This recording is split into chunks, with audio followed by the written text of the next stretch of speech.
a real player. You can put me on the roster. All about my cheese, I ain't worried about the pasta. Baby 900, take a mine on the roster. Say I hit her up, might as well not be fire like a chopper, burn like a feather. Screen spinning right, predicting like the weather. Serve in my cup, can't go without my medicine. So fresh, big bag of pepper. Where is my letterman? I'm balling on these suckers. You know the money talk, you can ask Chris Tucker. Welcome to the Side Action, episode 1 of season 8. My name is Jim Weggers, aka Wegs. Follow me on X and on Instagram at Wegspool. And I'm Coop. You can check me on Instagram at Dalton Cooper, on X at Mr. Grumpy Gills. Again, we are the Side Action Podcast. Make sure to check us out on TikTok because I know it's Jim's baby and it's his pride and joy. So it'll mean the world to him. For the summer, but hey, yeah. I mean, dude, the intro's awesome. Yeah, I'm glad you like that. OMTG the vet, that's my guy. I found him on TikTok. You go on TikTok, but you find good things, and this guy has got that's old me versus new me part 2. We'll give him credit at the end, but that guy's the main. Hopefully we can get him on the podcast. That'd be sick. He actually answers his DMs, which I couldn't believe. He does. He answered me. I got to hit him back. Maybe we'll talk if we can get him on next week. We'll figure it out. But and we're on StreamYard. Look at this. We ended the season on StreamYard in 7, but now we're like fully StreamYarded. Yeah, and as we go along, I'll have more banners and stuff. I didn't get a chance to make them tonight, but as we go through the season, I'll have more banners. So we'll if you don't watch us on YouTube, I encourage that you do this year because we'll have a little more visual audio or visual pleasure for you, if you will. Yeah, and let's put some comments in. You don't want to see Dalton's face because you just want to put me and my little thumbs up at the circle. You and your big shoulders you got. That's what it is. Big shoulders. Yeah, they wear my tank top to show off these chicken wings. So Coop, what'd you do this summer, man? You've been busy. You had a birthday. I turned 30. I turned 30 10 days ago. So I'm officially in the club. So thank you to everybody that welcomed me to the 30-year-old and up club. Can already feel it in my knees. I started a new job this summer too, so that's been interesting. Getting that all situated. Did the softball thing this year. I won't steal too much of your thunder because I see that you have it on the outline as well. Yeah. And nothing too crazy. Just living, day by day, baby. Iron sharpens iron. So. That's right. Other than that, just been hanging out with Linnea whenever I can, and doing some festivities with her. And we have our anniversary is today, so she's put up with me for a whole year, if you can believe that. Look at that. So all credit to her. She's definitely the best part of our relationship. So there you go. You're learning quick. That's why I'm divorced twice. I didn't learn. You did good. So, but I will say, the cool thing about this new gig, and I don't want to take too much away from what you're doing other than that, but man, you're covering the sky, you've covered the lid. Oh yeah. You get to be like styling and profiling, taking some great pictures and stuff. Yeah. I'm doing it for the radio station out here in Elgin. So to your point, I totally forgot I've been doing that. But I do a lot of Sky home games. I got to do banana ball. Last Friday, I believe. So hockey season's right around the corner. So that'll definitely pick up when that happens. I think we're going to have 3 or 4 teams we're going to cover when it comes to hockey. So if you're ever bored on Saturday morning, you can check us out 8 to 10 a.m. on 1410 a.m. out here in Elgin. You can check us out on YouTube as well. So we got to check that out. So yeah, for me, obviously typical summer, goofing around, volleyball, including today. It was actually pretty fun today. We had some nice co-ed action, 2 nets. Nice. I got to beat up on Scotty Green, Lee, and Tony, but it was fun. And then, free swingers. Another free swinger season. It was kind of like every other free swingers except 2022. We're like the best team in the league. We kick everybody's butt. We're playing great. We get to the playoffs, winning in the 7th, blow it. Should probably still come back and win, blow it. So it was a tough loss. We were down some injuries too. The injury bug bit us at the wrong time. It really did. Often does. Will Stanford, who's a baller, he has gotten hurt in that. Usually in the playoffs, he's gotten hurt in the semis multiple times. He's probably our best player, but I got to figure out how to maybe I hire a masseuse like after week 6 or 7 to try to make sure he's limber enough to not pull a hammy. But and then last thing is like we're trying to little bit stuff, maybe Side Action Network. We're trying to expand a little bit. I was actually talking to Jackie today after playing because it's time to talk about about the Crafts podcast I'm trying to kick off too. But the singles podcast kicked off 2 weeks ago. Whether I can get those ladies to show up again, I don't know. But check out Side Action Singles, which is pretty awesome. First podcast. And I know you did some clips. I'm trying to get them up on TikTok, which TikTok is resisting me. But other than that, just my job. Yeah, whatever. Forget about that. That's what pays the bills. But this other stuff is the fun stuff. Oh, 100%. 100%. Yeah. So, for those new to the podcast, we do these great segments that Dalton came up with a couple of years ago. Who we take into the shed this week? Now, maybe it's for the whole summer. It doesn't have to be for the week. But who you got in the shed this week, Coop? Yeah, I tried to keep it time sensitive. So I tried to keep mine specific to like the last couple days or so. Because I did think about a couple like over the summer, and I was like, we're kind of removed from that. So sure. the big one that stuck out to me was Anthony Richardson. Anthony Richardson got taken to the shed this week. Not only did he not read that he was hot in a preseason game, which was like the first thing you have to do as a quarterback, you have to be able to, to adjust protection and know where a blitzer is coming from. Red 7. Anyway. Which he did not. He paid the price. He got I believe it was a dislocated finger on the throwing hand against Baltimore. But then obviously the Colts announced that Daniel Jones is going to be their starter this season. So it looks like the Anthony Richardson experience may be in jeopardy as far as if he's going to remain with the organization. The crazy thing to me is that he's 23 years old. Like he's still younger than Shadur. He's still younger than Bo Nix. He's younger than basically every quarterback in the league. Tyler Schaaf is like 30 years old, right? Yes, I think he's 28, but yeah, basically. So Anthony Richardson, unfortunately, him and his agent are not in the best of places right now, and that's why they're in the shed. Welcome to the shed. It's right over here. It's getting bigger. Bigger every year. Yeah. Well, I guess I'll piggyback on that part. I will put the Browns and Colts in the shed. And I guess I understand why the Colts are starting Daniel Jones, but I get it. The guy's got a dislocated finger. Fine. Maybe he can play, maybe he can't. But they're basically, like you said, going away from Richardson, which is tough because they did burn a first-round pick on him. Daniel Jones, we'll see if he can, be that comeback player getting kicked off the Giants last year. But the Browns too, like, I don't know. They've got like 17 quarterbacks in camp, and they still go with Flacco. I know he's a great one. I know you proposed. You love Flacco, but you love Flacco. Why did you trade for Kenny Pickett? What are you doing? Like, I mean, I don't think that the final rosters haven't been made, but there's no way they're carrying 4 or 5 quarterbacks. Oh, they will. They're going to carry 4. I'd be willing to bet on it.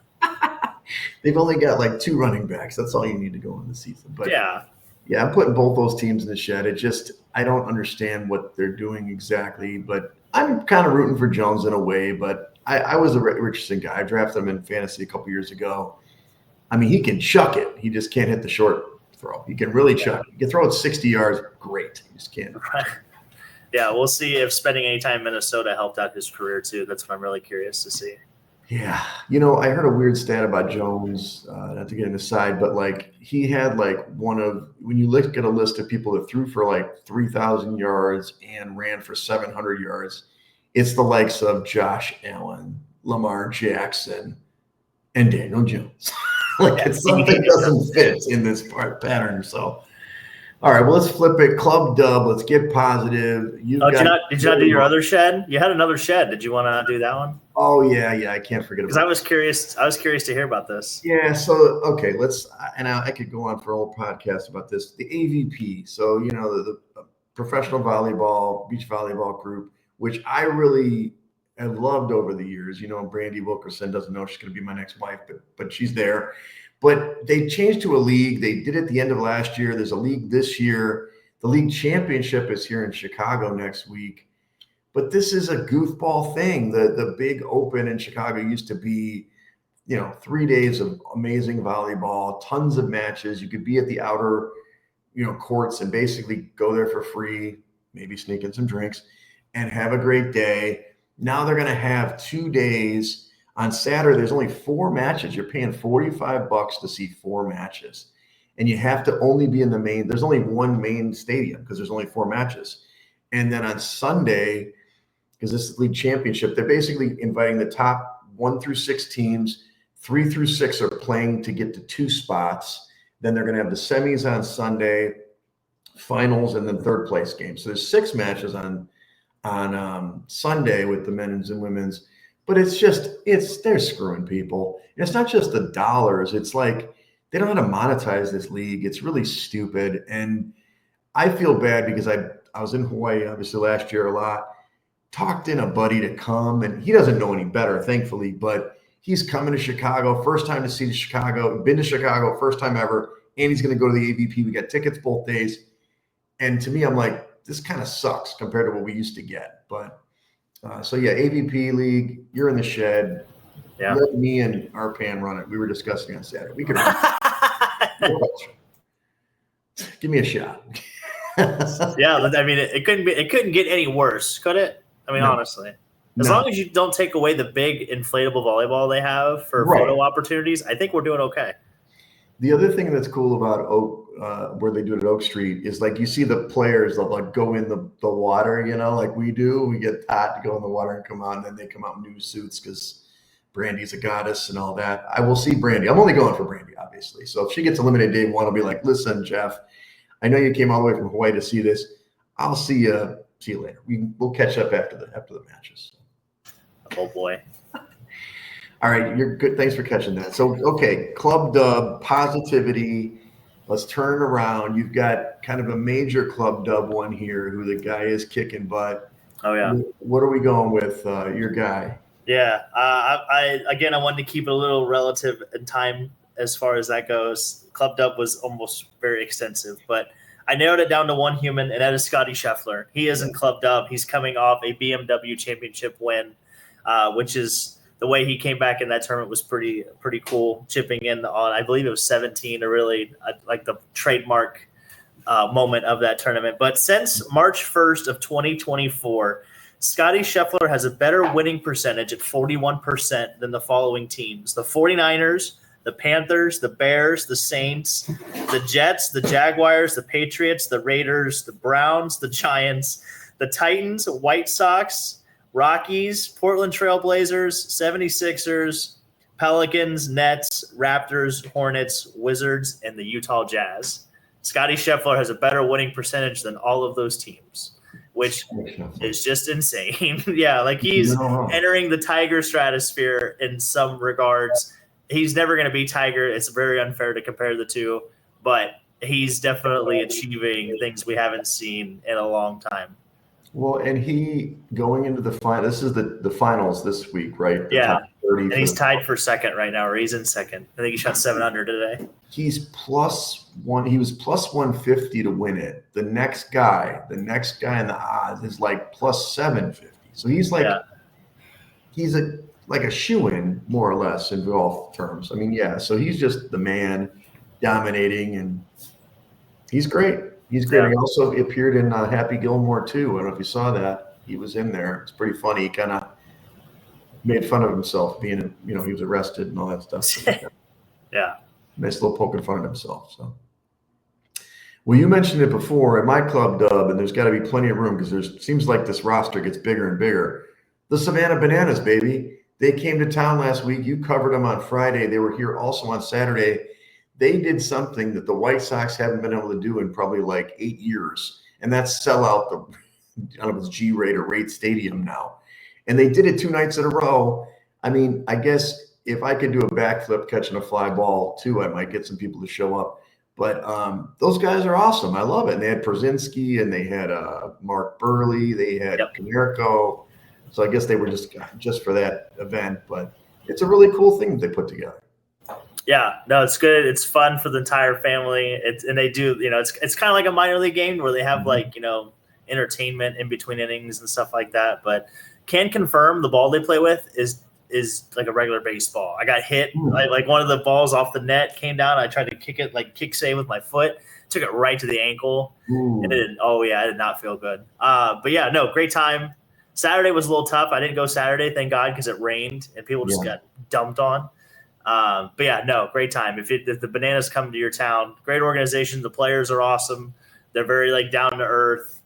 They understand, what's going on, why they're there. So they're not like none of them are very pompous or like assholes or anything like that. So they're more than happy to like sign autographs and say hello and do all that stuff. So I thought that's Here's a question really for you. Who do they play when they go play these games? What do you mean? Who do they play? They So play the other team. Play somebody else? Yeah, in Chicago they played the Firefighters, which next year there'll be 6 teams in Banana Ball. I think there's 4 right now. Okay. It's like the Party Animals, the Firefighters, and there's obviously one other team outside of the Bananas, and I can't recall the name off the top of my head. But yeah, next year there's going to be 6 teams. And just a little insider tip, there eventually might be home cities to where they have like Banana Ball League will be its own thing. Like the Party Animals will be in Vegas and like the Firefighters will be in New Jersey. And obviously the Bananas are in Georgia and everything in between. So it's such a great idea. It makes baseball a little more fun. We know that baseball can be whatever. They've shortened the games, but you still lose interest. This way it's fun. I mean, it's taken the world by storm. I mean, I saw him for the first time. I went to Jeremy's birthday party a couple weeks ago, and I'm like, what the hell's going on? These guys are all in yellow and catching the ball behind their back and doing stuff. It was fun. Yeah, that's a good time. And then a real baseball team in the major leagues is the Brewers, dude. This team, they never lose. Lose a double header to the Cubs the other day. The Cubs won again, I think, today or whatever. No, they lost today. This thing, I mean, they had a 14-game winning streak before that little losing streak. The Brewers came out and are just taking it by storm. They're winning the National League right now. They're leading by, I don't know, I guess about 5 games after they lost today. But they're incredible, man. The Brew Crew, it's exciting to see, even though, I'm not a pro Cubs. I'm not anti-Cubs, but I'm not pro. Right. I like to see these teams come out of nowhere and catch fire. Do you think that they'll carry this through or they'll run out of gas come the postseason? No, I don't think they'll have. I don't think they have the bats. They always get small in the postseason. I almost think that's the best reason why the Cubs want to play the Brewers in the first round is because the Brewers have a history of getting smaller in these big moments. So I'll believe it when I see it. For now, Brewers, Bananas, go in Club Dub, have yourself a time, show those guys how to catch behind their back, and the Brewers might be doing something. Yeah. I have a future on the Padres too, so I'm kind of biased also. So I gotcha. Yeah. All right, well, let's jump into the college football preview. This is going to be fairly lengthy. We'll try to get through it quickly. I know you have more insights than I do, but I tried to throw down a bunch of information, and I won't go through every number put on this outline, Coop, just for your warning. But cool. The way we'll break this down is by conference, and then we talk about a specific team, their conference odds, which oftentimes match their playoff odds in some cases, their playoff odds, and then the title odds. And so we know the world is basically comprised of 2 different conferences with a bunch of other guys. You got the Big Ten and the SEC, Ohio State being the champs, returning. They're the 3rd ranked team going into the season, plus 150 for the conference, minus 500 for the playoffs, almost guaranteed supposedly, and plus 500 for the title. They're kind of like out there as kind of the lead dog out there. And then you've got Penn State, they got great odds, Oregon, Michigan, and a bunch of other teams, including Illinois. Yeah. Do you think that Penn State can actually do it? Do you think that James Franklin, can he win the big game and get ahead of Ohio State in this conference? Maybe. My favorite bet in this conference, though, is the over-under on Penn State. Their over-under is at 10.5, I believe, or 10. I would smash that. They literally have 2 hard games on their schedule, and it's Ohio State, and I believe it might be. I don't even think it's Oregon. I think it's a different game. I can't remember, but they only have a 2-game season. So if they split those 2 games, you've already won your bet. So that's my favorite bet of this conference. My other favorite bet was the under on Iowa as well. Okay. I think they were over under. I think it was 8.5 or 7.5, one or the other. But I just like the under here. I mean, obviously Kirk Ferentz has been really good at Iowa. They've been consistent, but something about their quarterback play. I don't think it's going to be as consistent this year. I don't think they have enough skill to overcome and score enough points, especially since some of these other Big Ten teams are kind of on the rise. And then the other sneaky pick I had was Oregon. I like the under on their team total. I don't think Oregon is going to be as good as they were last year. Obviously, Dylan Gabriel is gone. Right. The transfer portal this year is everything I've been reading is not as I guess touted as far as skill players goes as years past. So Oregon was the number one transfer portal team. I believe they had the most players out of the transfer portal that they had acquired. So I just think from that perspective, if being number one this year is not the same as being number one last year or years previous. So I think in that regard, I just don't think they have a lot of talent that's going to gel as quickly as you would maybe think. So I think I would take the under on Oregon. So, But to answer your Penn State question, if there was, I think I would rather put money on Penn State than put money on Ohio State just because of the quarterback situations. So they're plus 200 for the conference, minus 335 for the playoff, and plus 600 for the title. We can save the title stuff there, but so you like their over, but you maybe plus 200 on the conference. Yeah, like I said, I would if I'm going to take any bet, I'm taking the Penn State over on the win total. That's the one I feel most comfortable with for sure. Are there any dark horses in this conference that you like? Nebraska's Illinois.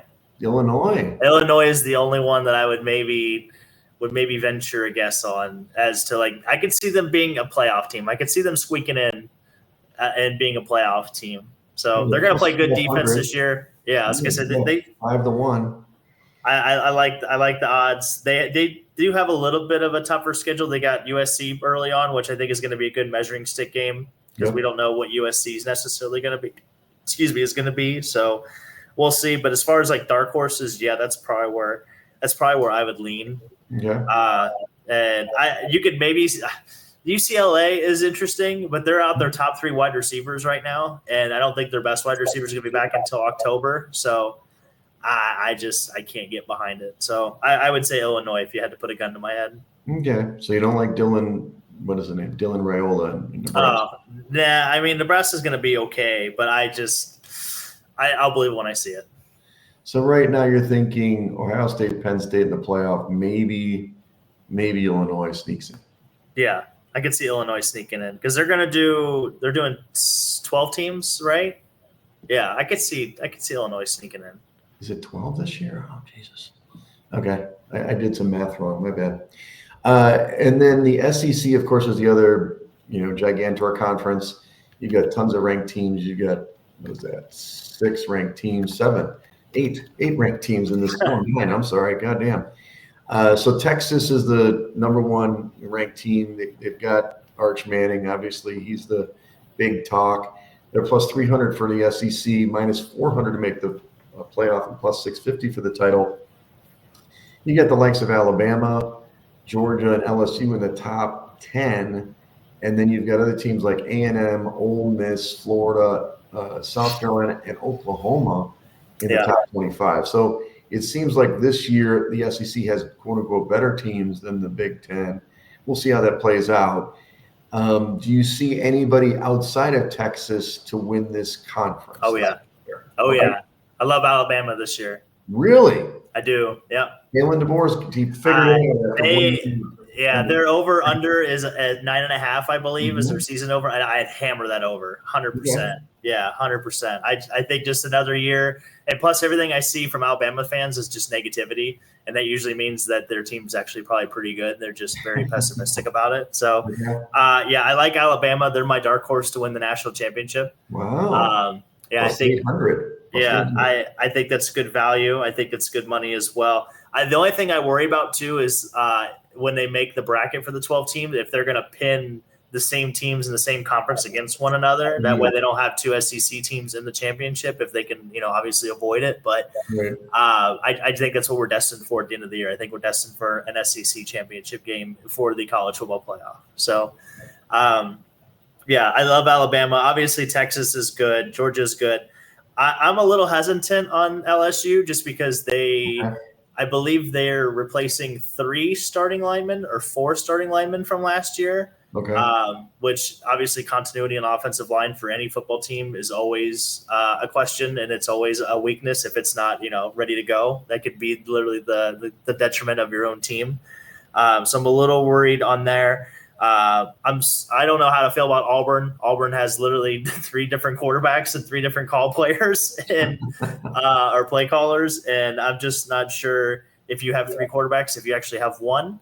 Right. So I'd be a little pessimistic on Auburn. And then as far as dark horses, I do like Oklahoma. I think Oklahoma could be really good this year. They play Michigan week 2. I think Michigan's going to be in big trouble just because that Sooner defense is going to be really good. And as long as they don't turn the ball over, I think they could really. I think they could start 5-0. I really do. I think if Oklahoma gets through week 2, I think they're probably going to start 5-0 going into that game with Texas. And then we'll find out who Oklahoma is for real. But there was and then for the other SEC team, I believe it was Arkansas. Maybe it was Missouri. It was Arkansas or Missouri. I liked one of those unders because I think one of them was at 4.5 and the other was at 5.5. So if you're looking at the book, whichever one was the 5.5, I believe it was Missouri. I do like their under this year as well. So gotcha. They lost a couple key players in the portal. Yeah, LSU opens up at Clemson. We'll talk about them in a minute. They're supposed to be really good. That'll be a great game. Week 1, not week 0, next weekend. And for some reason, last year, because of the way it finished, I know that means nothing in college football, but I like the way Florida finished. Going to be my little dark horse here, make the playoff. But it's a deep. Put the crack pipe down. Yeah. Also, it was Kentucky. It wasn't Missouri. It was Kentucky. I like the under. Okay. Sorry. I just found that on my Kentucky under 4.5, I believe, was the over under. Was 4.5. I've been hearing a lot about Oklahoma, being this is the year that they're going to put it together, and Boomer Sooner. So if they can, and obviously they always play Texas, so we'll see when that game rolls around. Yeah. So you think that there's 12? They're gonna get 4 or 5 teams in there? I would say 4. I think if Oklahoma gets to 9-3 on the season, I think that'll be the bubble. That will be the discussion bubble, is how many 9-3 teams there are. If they get to 8-4, maybe. It depends on what other situations look like. But I think 9-3, I think they're going to make the playoffs if they finish the season 9-3. Gotcha. 100%. So the ACC has a couple of teams that are of consideration. We just mentioned Clemson. They're supposed to be great. What's the names? Clay? Wow, words are hard. Klubnik, I think. Klubnik. He's the favorite. We'll talk about the Heisman stuff in a minute, but they're the 4th-ranked team right now, minus 143 to win the ACC, minus 250 to make the playoff, and plus 110. They win that game against LSU. That goes a long way out of conference, obviously at home. You've still got Miami there, Louisville, and SMU. 3 of those teams are ranked. Louisville's not ranked, but SMU's looks like they had their year. They're clearly not as better, to the odds makers this year. They're way lower, not just to make the playoff, but just even to win the conference, plus 1150, which was crazy. Yeah. So do you like anybody outside of Clemson in this conference? Yeah, Louisville. I like Louisville. Yeah, if you watch the game of Louisville and Clemson last year, Louisville did beat them by 10, but from a physical standpoint, Louisville was in that game. They controlled that game. That the score was not indicative of how well Louisville played and dominated Clemson in that game. So Clemson is also starting another older quarterback. I believe they got one of the transfer. He's 26 years old. I can't remember his name off the top of my head, but I do like the older quarterbacks, especially in college. You mean Louisville? Yeah, Louisville's quarterback is 26, I think. Mm-hmm. So he's an older fella. I just like that. And then I'm with Vegas, or I'm with the odds maker. I'm fading SMU. I'd take their under. I think their over under is 8.5 or 9.5. I would take the under. I think if they win 7 games and they're bowl eligible, I think it's a good season. I don't see the magic happening again, and I would definitely fade them. But the ACC is just it's a shit show. There's one. It's so hard to tell who's going to be good in this conference and who's going to be bad. We know there's a lot of teams that are going to be bad, and I guess I said that backwards. It's a lot easier to tell who's going to be bad than who's going to be good. So probably only a one team, unless UNC comes out of nowhere, maybe. You know what I mean? So yeah, we'll see. Louisville wins and Clemson's right there. Maybe they'll both get it. Yeah. The Big 12, last year kind of surprised some people, especially with Arizona State last year. Kansas State's on top, though, of the odds, plus 400 to win the conference. Also the same odds to win to get in the playoff, and plus 8,000 to win it all. So it's a long shot. Arizona State's actually ranked higher at 11, but their odds are poor at plus 450 for the playoff and conference, and plus 10,000 to win it all. Texas Tech is ranked. Iowa State's ranked. But there's some other teams with better odds. Baylor, a lot of teams love Baylor the way they closed last year. I know you always love Utah for some reason. TCU, is there any teams outside? I mean, Kansas State and I think it's Iowa State play week 1, right? Yeah, they play week 0. They play in Ireland. Yeah, they play in Dublin. The Ireland game. Yeah, it's this coming weekend. Yeah, that's a good game. That's on Saturday, 11 a.m. Central. Yep. That's kind of a big game when you get to the conference, right? Yeah, 100%. Who do you like in this conference? It's tough. This is just like the ACC, in my opinion. It's so hard to tell who's going to be good. It's so much easier to tell. I could tell you like 3 or 4 teams that are going to be bad. If I had to pick one, I think I would go. I'm stuck between Kansas State and Iowa State, to be honest. Which makes me just want to pick Arizona State just because it's the odd man out that I don't have any feelings for. So that's probably where I would go. But Iowa State's replacing 2 NFL wide receivers. They still have Matt Campbell, which I really like as a head coach. And he's been doing it for 8 or 9 years. His defense is always solid. So I would prefer that. Kansas State obviously has the same quarterback returning. I can't remember his name off the top of my head. But dual threat quarterback, Avery Johnson, I think might be his name. But they're replacing 4 offensive starters, offensive linemen, I believe, as well. So the continuity there might be a little sketchy. We're going to find the first game might be literally the break, the tie break, whoever wins the conference, literally. So it's kind of interesting. They have it, the first week of the season might actually come back to bite somebody in the ass in 10 weeks. But yeah, that's kind of where I think it's those 3. I don't see enough firepower out of Utah or TCU or Baylor. I just don't see it. I would fade Texas Tech. I'm not a big fan. I would bet the under on their win total. I think they had a lot of luck last year, like turnover wise and stuff like that. And I think you're going to see a big regression in that form. So yeah, gun to my head. I'll probably go Arizona State because that's the one team I really don't have the biggest feelings about. So I would lean that way. Yeah. No, not listed is the Colorado Buffaloes. They're not supposed to be very good this year. No, I would definitely bet the under on them too. I think it was 4.5 or 5.5. I would go under. Gotcha. Yeah. The other teams to consider, you got Notre Dame, of course. They're 6th ranked in the country. They're independent. They're minus 200 for the playoff, plus 1,000 to the championship. So they have really good odds on both of those. Obviously, coming off a really strong season. Really like the coach there. Assuming they're going to be really good again. Do they have any tripwire games early out of, I don't have a conference, but out of games that they really have to win, I guess? They do have Boise coming to Notre Dame. They have obviously they have USC as well. They open with Miami, I believe, too. Yeah, they go Miami, Texas A&M. Okay, yeah, this is coming back to me a little bit. So 2 months, after the first 2 games, they get a little bit of a break, and then they go Notre Dame, A&M, Purdue, Arkansas, Boise State, North Carolina State. So it's not the most daunting LOL out of conference schedule, but I just think if they can split the first 2 games, I think I could see them winning out, but I could also see them stubbing their toe against maybe USC or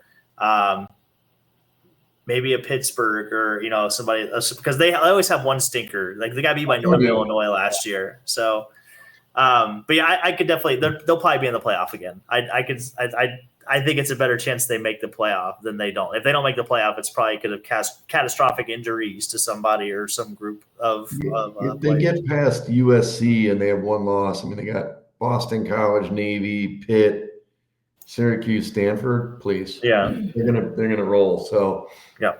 I agree with you. They do play Arkansas, like you said, you like them in general. And then Boise, you mentioned them.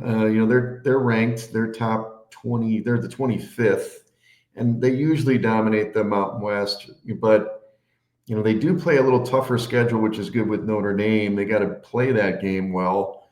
They play my mighty, Rams the second to last game. UNLV has been good in the past, but I don't know if they're going to be good this year. The rest of their non-conference, they're playing Eastern Washington and South Florida. So South Florida might be decent, but I don't know. Other than that, it's Mountain West, Appalachian State. So they should be near undefeated if they can get through the first. If they can, besides Notre Dame, they'll probably be undefeated. Yeah, it'll be interesting to see. South Florida, the American is supposed to be a little bit tougher this year from top to bottom. So what that means for Boise State, we'll see. But South Florida could surprise some people this year. Gotcha.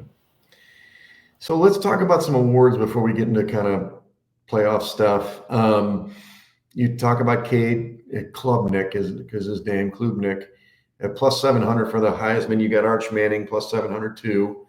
Garrett Nussmeier for LSU plus 700. So those are the top three dogs.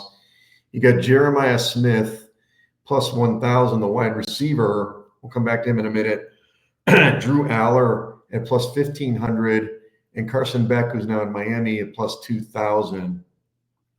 My only comment about Jeremiah Smith, who I think is probably the best football player of this group, is that in order to win, obviously you had Travis Hunter last year as a receiver, but it wasn't his receiving numbers. It's because he played both ways. Because he put up some decent numbers, 96 receptions, not even 1,300 yards, 15 touchdowns. The last time he really had a receiver that was pure receiver was Devontae Smith in 2020, who had 117 receptions, almost 1,900 yards and 23 touchdowns. So the question is, can Jeremiah Smith, who last year he had a good, initial rookie year, so to speak, he had 41 catches, 541 yards, and 8 touchdowns. He's got to almost triple that production. Do you think he can do it? I just don't think he can do it. I think he can do it. I think him having so much of a supporting cast around him makes it difficult because everybody's going to focus on him. But I believe that Alabama, I think, had John Mechie that year that Devonta Smith went off and did these crazy numbers. Because I think one of the other wide receivers got hurt too. Is Mechie and Smith and somebody else. Okay. Was it Waddle? Was it Jalen Waddle who maybe got hurt? Maybe. He was on that team. But yeah, to answer your question, 100%. Jeremiah Smith could definitely do that. He's arguably the best wide receiver that maybe college football has ever seen, just because the way he's built and what he can do, his intangibles and stuff like that. But I'm leaning Drew Aller. This is my preseason pick is Drew Aller. I'm high on Penn State, obviously. Like I said, I took the over on their win total. I think they maybe lose one game this year, and it's either Ohio State or and again, I cannot remember their schedule. I know they only had 2 games, but maybe Ohio State's the only place they stubbed their toe. Drew Aller also is kind of a dual threat. He's mobile. He can move in the pocket too, so he could definitely kind of maybe scrounge some touchdowns that way in the goal line. But I just think it's a good number. It's the right position. He's a quarterback. He's on a team that's probably going to be in the postseason, and he's plus 50. He's 15-1. So and it just kind of fits it fits the kind of the storyline too. Like Penn State hasn't won anything. They've always been known as the team that chokes. So if they go on and have a good season and they finally beat Ohio State and everything else, I think the storyline fits with his Heisman moment of them beating Ohio State and moving forward. Well, he's definitely, it's plus 1,500 for him to win the Heisman. It's like plus 600 to win the title for It's a better value. To your point, Penn State has Oregon. That's the 27th of September at home. And then they play at Ohio State on November 1st. They play against Indiana, but we'll see if they can do what they did last year. Other than that, you're right. Nebraska's at home, second to last game. Not a lot of tough games. They're non-conferences. Yeah. Walk in the park, Nevada, Florida National, and Nova. That's not really, a daunting non-conference James Franklin. Yeah, and they get Oregon at home. So I get it. At home, 27th, right? So let's talk, and I kind of screwed this up. I didn't do 12 teams. I did 8, but I did 8 too. Don't worry. I have to figure out. But I'll go first. You've been going leading. I think we're not. Well, we're a little quite a bit different, actually. I think to me, it's like Clemson. If they win this first game, I don't know. We disagree on the ACC, but I think they're going to probably have a good record. They might be undefeated. Will they deserve the number one? Not sure. But when I look at Texas, Ohio State, and Penn State, they got to run a gauntlet. You know what I mean? Like for them to have no losses is going to be tough. Whereas Clemson can be undefeated. So I got them at the 1 seed right now. I think, wow, the 1 seed. Yeah, these are my seeds. These are my seeds. Oh, I didn't list mine in the seed order. Sorry. Any way you want, but I've got Clemson, Texas, Ohio State, 1, 2, 3. Wow. Game 4, Penn State 5, Georgia, Kansas State, Florida are my top 8. Okay. Whether that plays out or not, and then my semis would be Clemson against Penn State, Texas against Ohio State. And then I have Texas over Penn State in the championship. I want James Franklin. I root for him. He's a Jimmy, like me. Yeah. But I think they're going to make it to the title game. I don't know if they can win it. Okay. No, I like that. I think, like I said, okay. So who do you think is going to win week 1 between Texas and Ohio State then, since you have them rematching in the semis? I think Texas is going to beat them. The sweep. You think Texas is going to season sweep them? I do. Okay. I do. Okay, that's interesting. I think that Ohio State lost a lot last year in the draft. And as much as Ryan Day, he showed me something in the playoff, not necessarily the regular season last year. But let's see. I mean, look, they reload, like anybody else. But can Penn State do it? They got to, I'm still showing Ohio State being in the conference. But if push comes to shove, I think they're going to lose the big game this year, Ohio State. Gotcha. Okay. Well, my 8 teams, this isn't in any particular order, but I had Alabama, Ohio State, Penn State, Texas, LSU, Georgia, Arizona State, and Clemson. Okay. My championship game, which again, depending on how the bracket would unfold, I think it's going to be Alabama over Georgia. I think we're going to get a rematch from a couple of years ago. It was like 2021. Yeah. I think the SEC is going to reestablish themselves this coming year, especially all the chat of like expanding the playoff to like 24 or 28 teams by the Big Ten. I think the SEC is going to like take that a little bit personal, and they're definitely going to come out for vengeance this year. So I like Alabama. I like that no one's really talking about Alabama, and I think that's a very dangerous position to put Alabama in. No, I don't disagree. Kellen DeBoer is going to show me something. Last year wasn't great. We'll see. So you basically don't have Notre Dame in the top 8, which is fine. That's fair. And then you have. I do think they make the playoff, though. In all fairness, I think they do make the playoff. Yeah, and I think they're going to be a top seed because of their record. I think they're going to be, if they have one loss, maybe, but they could be undefeated. I could see a 2-loss SEC or Big Ten team being ranked over them if they have that one loss, though. So that's the only hesitancy I have. No, I get you.